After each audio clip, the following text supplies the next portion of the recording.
Navy में launch किया जाए, बट फिर भी अभी उस दिन एक आया है नेवी में। हाँ। तो लेकिन अब तीसरे के ऊपर काम शुरू हो गया है। सो हेलो गाइस, कैसे हैं आप लोग? उम्मीद है आप लोग सही सलामत होंगे। तो आपका स्वागत है वर्ल्ड रिएक्शन इंडिया के एक और नए मिक्स रिएक्शन वीडियो में। तो गाइस आज जिस वीडियो का हम मिक्स रिएक्शन आपके लिए लेकर आए हैं उसका नाम है INS विशाल एयरक्राफ्ट कैरियर की खुफिया जानकारी आई सामने, ताकत देख चौकी दुनिया। तो गाइस जैसा कि आप लोग जानते होंगे हमारे इंडियन नेवी के पास अभी 2 एयरक्राफ्ट कैरियर है। एक तो made in India INS Vikrant जो की इसी साल सी ट्रायल खत्म कर इंडियन नेवी में आई है, और एक एयरक्राफ्ट कैरियर हमारे इंडियन नेवी के पास 2014 से ही है जो कि एक रशियन मेड है जिसको इंडिया में ही मॉडिफाई कर एयरक्राफ्ट कैरियर बनाया गया है। और तीसरे एयरक्राफ्ट कैरियर की बात चल रही है, वो भी मेड इन इंडिया होगा जिसका नाम INS विशाल होगा जो कि 65,000 टन तक का होगा। और यह एयरक्राफ्ट कैरियर चाइना को देखते हुए बनाया जा रहा है क्योंकि चाइना के पास 3 एयरक्राफ्ट कैरियर हैं और वो चौथा बना रहे हैं। तो हमारी इंडियन नेवी जो वर्ल्ड की चौथी सबसे बड़ी नेवी है, तीसरे एयरक्राफ्ट कैरियर बनाने की तैयारी कर रही है जिसका नाम INS विशाल है। तो उसी पे आज का वीडियो है। इस वीडियो में INS विशाल का क्या क्या फीचर्स होंगे और उसमें कौन कौन सी टेक्नोलॉजी को यूज किया जाएगा, उन सब चीजों को इस वीडियो में बताया गया है। तो आप इस वीडियो को एंजॉय करेंगे और काफी यह वीडियो आपके लिए इंफॉर्मेटिव भी होगी। तो देर ना करते हुए चलिए इस वीडियो को शुरू करते हैं। शुरू करने से पहले गाइस अगर आप इस चैनल पे नए हैं तो प्लीज इस चैनल को सब्सक्राइब कर दीजिए। आपकी सपोर्ट की जरूरत है इस चैनल को भी और मुझे भी। और ऐसे ही किसी वीडियो का मिक्स रिएक्शन अगर आप चाहते हैं तो प्लीज मुझे कमेंट सेक्शन में जरूर बताइएगा। मैं उस वीडियो का मिक्स रिएक्शन आपके लिए जल्द ही इस चैनल पर ले आऊंगा। और ऑल रिएक्शन चैनल्स के लिंक आपको डिस्क्रिप्शन में मिल जाएंगे, आप चाहें तो चेकआउट कर सकते हैं। मैं आपसे मिलता हूँ वीडियो के लास्ट में।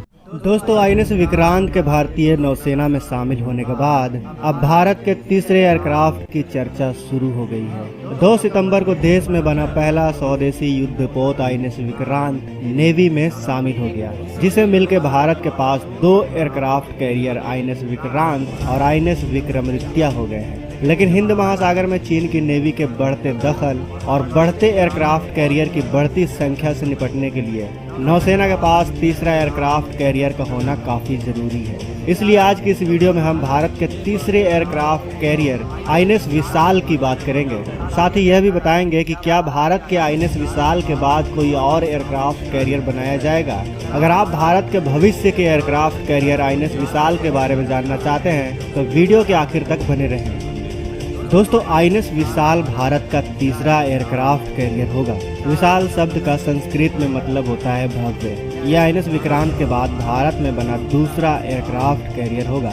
विक्रांत की तरह विशाल को भी इंडियन नेवी के कोचिन शिपयार्ड लिमिटेड में बनाया जाएगा। INS विशाल 65,000 टन वजनी विमान वाहक युद्धपोत होगा, यानी यह भारत का सबसे बड़ा एयरक्राफ्ट कैरियर होगा। INS विक्रमादित्य और INS विशाल का वजन 45,000 टन के आसपास है, जबकि वहीं INS विशाल पर 55 फाइटर प्लेन को तैनात किया जाएगा। आपको बता दें कि INS विक्रमादित्य पर करीब 35 और INS विक्रांत पर करीब 30 फाइटर प्लेन तैनात हो सकते हैं। अभी भारत के पास 2 एयरक्राफ्ट कैरियर INS विक्रमादित्य और INS विक्रांत है। 2 सितंबर को नेवी में शामिल INS विक्रांत देश में बना पहला और सबसे बड़ा एयरक्राफ्ट कैरियर है। वहीं INS विक्रमादित्य को रूसी प्लेटफॉर्म से तैयार किया गया है। दोस्तों आपको बता दें कि भारत को समुद्री सीमा की सुरक्षा के लिए एयरक्राफ्ट कैरियर की सबसे ज्यादा जरूरत है। हाल ही के वर्षों में भारत के आसपास के समुद्री इलाकों में खास तौर पर हिंद महासागर में चीन की घुसपैठ बढ़ती जा रही है। आपने कई बार न्यूज और अखबार में तो पढ़ा ही होगा।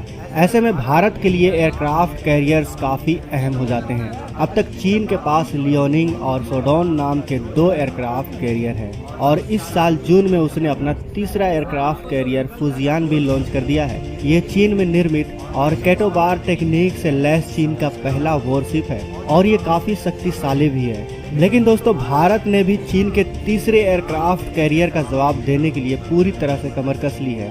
दरअसल मई 2012 में navy chief admiral Nirmal Verma ने कहा था कि देश में बनने वाले दूसरे एयरक्राफ्ट कैरियर के लिए स्टडी की जा रही है। 2012 में ही INS विशाल के डिजाइन स्टेट का काम नेवी की नेवल डिजाइन ब्यूरो ने शुरू कर दिया था। शुरू में नेवी की योजना डिजाइनिंग के लिए किसी देश की मदद नहीं लेने की थी। हालांकि बाद में इसके लिए रूसी एयरक्राफ्ट कैरियर के डिजाइन की मदद लेने का फैसला किया गया। कई रिपोर्ट्स के मुताबिक 2013 में नेवी ने आईएनएस विशाल पर इलेक्ट्रोमैग्नेटिक एयरक्राफ्ट लॉन्च सिस्टम यानी ई-मॉल्स लगाने के लिए अमेरिकी सरकार से संपर्क भी किया था।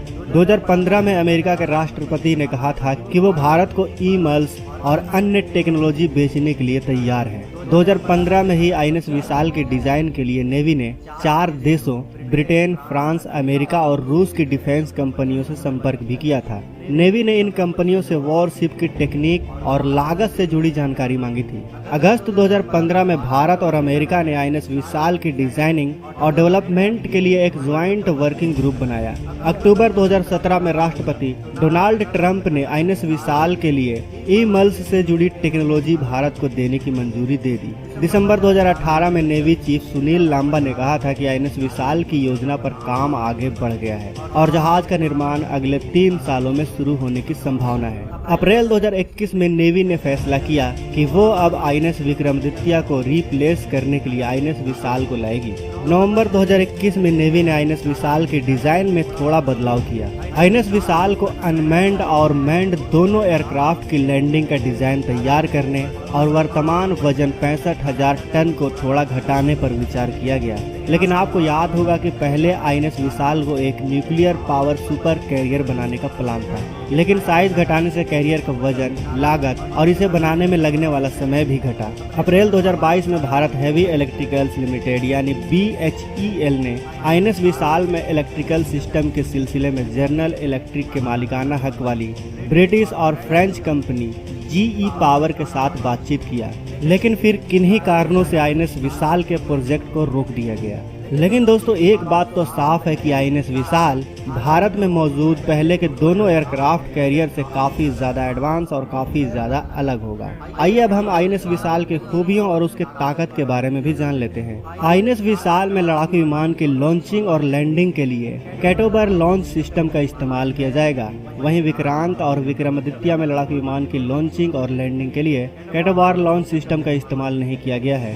किसी भी एयरक्राफ्ट कैरियर का रनवे आम एयरपोर्ट के रनवे के मुकाबले काफी छोटा होता है, इसलिए वॉरशिप से फाइटर जेट के टेक ऑफ के लिए 2 तरह के डेक बनाए जाते हैं, एक स्की जंप और दूसरा कैटापुल्ट। स्की जंप के बारे में अगर हम बात करें तो आपने देखा होगा कि विक्रमादित्य हो या विक्रांत, उसका डेक आगे थोड़ा उठा होता है। ये करीब 12 से 14 डिग्री उठा होता है। दरअसल रनवे का यह उठान छोटे रनवे से लड़ाकू विमान को ऊपर की ओर उड़ने के लिए मदद करता है।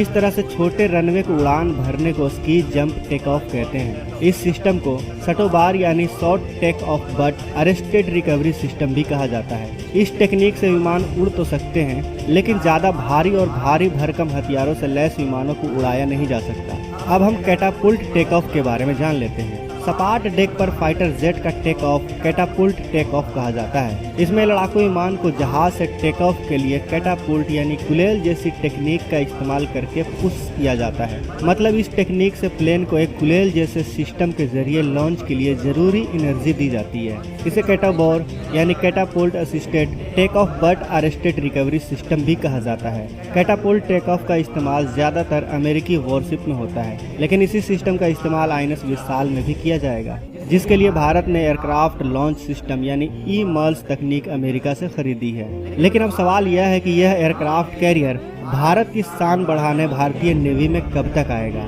दोस्तों आईएनएस विशाल की चर्चा करीब 1 दशक पहले शुरू हुई थी।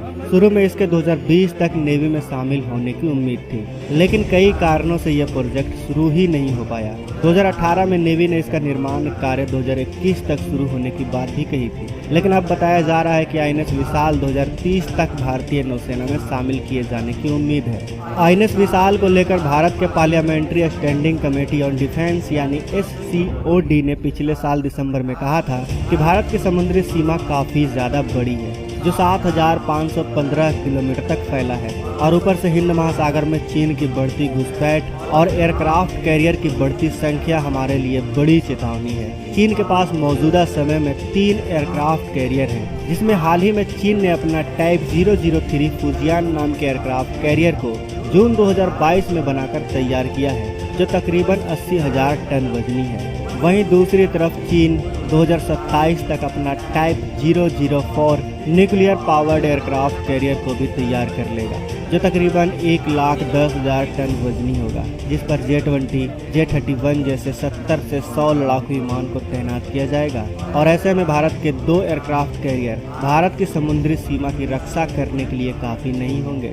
इसलिए भारत चाहता है कि जल्द से जल्द भारत INS विशाल को बनाकर तैयार कर ले। तो दोस्तों, आपको क्या लगता है, भारत को INS विशाल? लेकिन अभी तैयारी हो रही है INS विशाल की, मतलब वो बोल रहे हैं कि चाइना जो है उसने जून में ही अपना तीसरा जो है मतलब वो लॉन्च कर दिया है। लेकिन अभी जो इंडिया इसको भी अभी ज़रूरत है, क्योंकि उनका मुकाबला करने के लिए आपको पता है कि मतलब एक साइड से आपको पता है पाकिस्तान है और दूसरी जो साइड से वहाँ से चाइना का भी आने का खतरा होता है। और जैसा कि हम लोग को पता है कि हमारा जो है बलूचिस्तान का एरिया ग्वादर पोर्ट, वहाँ पे भी चाइनीज़ की बहुत ज़्यादा हुकूमत बोल लें या फिर बोल लें कि उनका बहुत ज़्यादा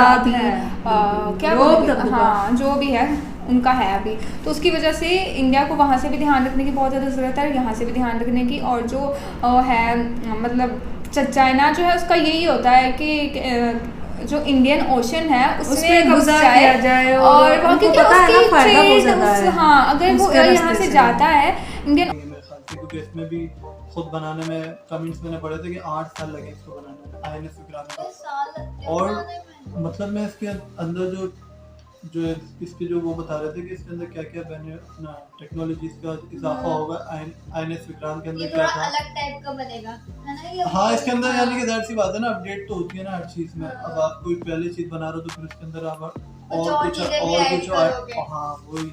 और जैसे उन्होंने बताया कि उसके अंदर 30 एयरक्राफ्ट आ सकते हैं INS विक्रांत के अंदर। इसके अंदर मेरे ख्याल से 45 बोले ना, 45 मेरे ख्याल से 45 जो है लड़ाकू विमान जो है आ सकते हैं।